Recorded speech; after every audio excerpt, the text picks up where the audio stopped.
Hello, I'm back with Michael Klotz for our micro discussions to chat a little bit more about interoperability. And Michael, I hear you talk a lot about 2019 being a pivotal year for interoperability, or more precisely, how interoperability will significantly change healthcare IT in the near future. So given what we've seen with the years of incrementalism, why do you, or what do you see changing, and why is 2019 different? Well, I'm not quite predicting a revolution.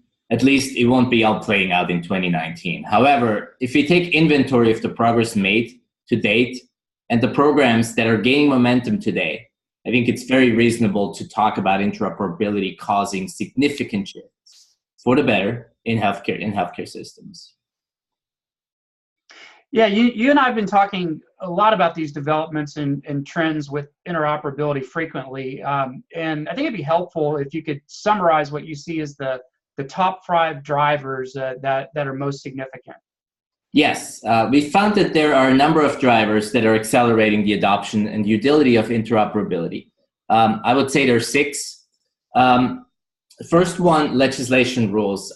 I believe it cannot be overestimated how important that has been and will be going forward, specifically the 21st Century Cures Act and the work of the ONC, which is defining the common framework, both legally as well as operationally, for national interoperability. The rules that come with that, the enforcement and penalties that come with information blocking, for example, and maybe channeling a lot of momentum towards nationwide interoperability. The second is standards. HL7, again, is the body that really drives the standards that are relevant to interoperability. We've have standards like well-established CCDAs, which are well in use, and the rapidly emerging FHIR standard, which is really an API standard that's going to be the future of interoperability as it looks today. Next factor is value-based models, payment models, care models, which are demanding to be effective. A lot of data, a lot more frequently, if possible in real time, again, which can only be solved by a good interoperability infrastructure and system. The next one is digital quality measures. Again, digital quality measures is really where we want to go with measuring quality on all walks of healthcare, if you will, from the hospital side all the way down to the payer side with HEDIS.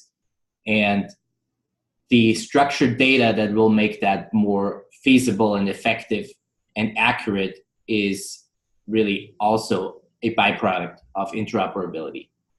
Next, consumers. As we've seen, we all now have apps or portals where we can get our medical records. However, there's a ways to go in terms of really having comprehensive views real time into all your records.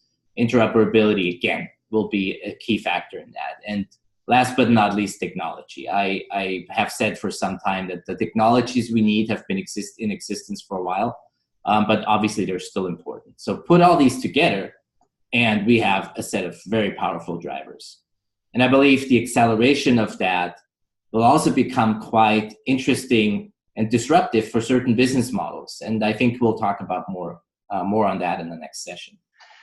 Yeah, there really is a lot that's happening with interoperability. I know it can be hard for folks to kind of keep up with the different things that are going on, but we'll keep tracking these developments closely, and check in again with us for the next set of the series.